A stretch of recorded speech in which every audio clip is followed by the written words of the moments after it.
A lot of people have been asking me about this one. Apparently, this guy who's being filmed right here is Nomen. He ends up getting arrested for, I believe, failure to ID and disorderly conduct. He is fully masked. I never recommend going out in public in a mask, especially if you're going to audit. You're drawing attention to yourself. It is a factor that the police can use. If you remember Terry v. Ohio, all Officer McFadden had was guys walking up to windows of stores, looking in, going back to the corner and talking. That's all he had. But he put it together in his head, and he used those facts plus his suspicion to deduce that they were planning a stick-up job or armed robbery or something similar. And so he ended up detaining them and patting them down, and he found guns on two of them, and those guys ended up getting charged with the gun violations, firearms violations, and their convictions stuck because Officer McFadden was able to articulate the facts that gave rise to it. Now, each one of those facts was completely legal. Walking up to a window, looking in, going back to the street corner, talking to your friend, all completely legal. Wearing a mask is completely legal. Filming is completely legal. However, officers can put these facts together, and if they get enough of them, they can convince a judge that what they are seeing and what they are reacting to does amount to reasonable suspicion. So I just don't think it's a good idea. You do you, but if you get arrested for it, well, just remember, I said you probably shouldn't do that. His little buddy, who is the one filming this guy right now, does end up coughing up ID. I think rightfully so. I do not believe that the Indiana statute required him to.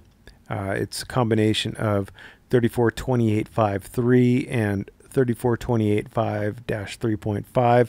They are in the civil law. They are designed for like basically traffic violations and ordinance violations. So I don't know how they would apply to pedestrians. I couldn't find any cases that cited this outside of traffic violations. So I'm not entirely sure it would apply to that, but they would need reasonable suspicion. And on this filming guy, I don't know. I don't know if this filming guy was wearing a mask. He probably wasn't. It's a little, but yeah, it's safer to cough it up because you never know if the officer will be able to articulate reasonable suspicion of something further down the road, and it's not worth jail time and maybe potentially getting a misdemeanor. So, as far as the law is concerned, this is Star v. State.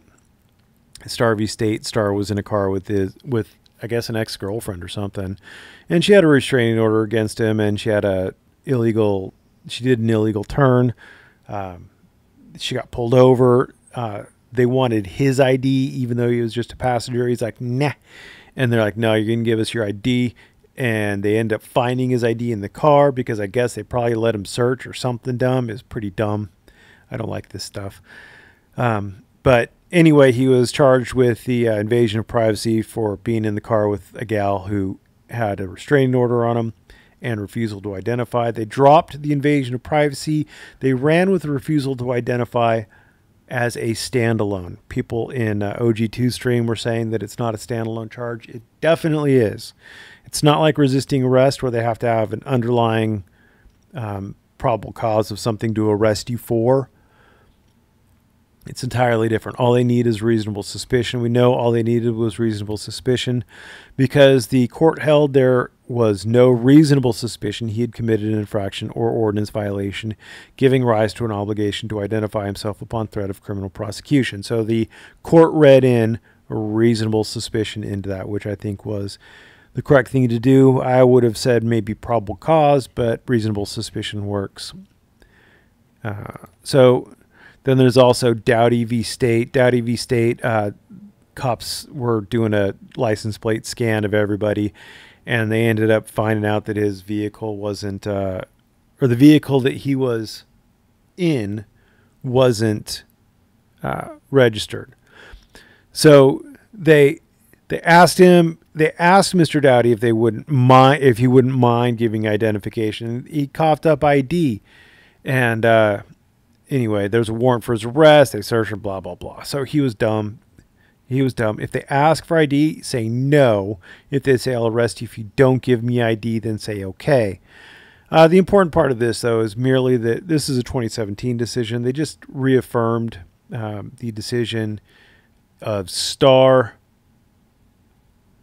saying, in Starr, we held there is no reasonable suspicion that he had committed an infraction or ordinance violation giving rise to an obligation to identify himself upon threat of criminal prosecution. In that they do go on to say that the officer has the right to ask. The officers can always ask for his identification. And if you get a good lawyer, maybe the lawyer can say that, well, it might look like an ask on the transcript, but it was really a demand, just casually couched in a question mark. Or maybe not. I don't know. Anyway, so that's all the crunchy legal bits. There was this part of it, though, where I guess this guy is supposed to be the chief. This guy's supposed to be the chief of police or something. I don't know exactly.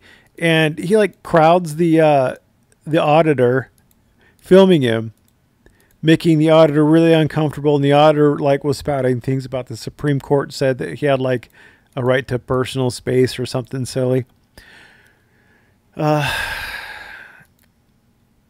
It would be interesting, though, to try to make a claim that this guy did not have a First Amendment right to film in public, specifically in a traditional public forum, like on the street and sidewalk, but the auditor somehow did.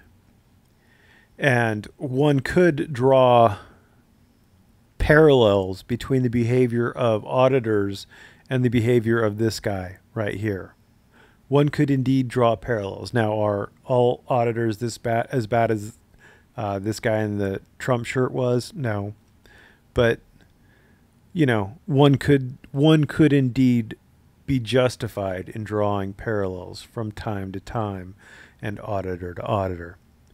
Anyway, thank you very much for watching. I do apologize for not producing a lot of content. Hopefully, I will get out this weekend to do an audit. And if not, I will always wish I had gotten out this weekend to do an audit. Thanks for watching. Have a good day.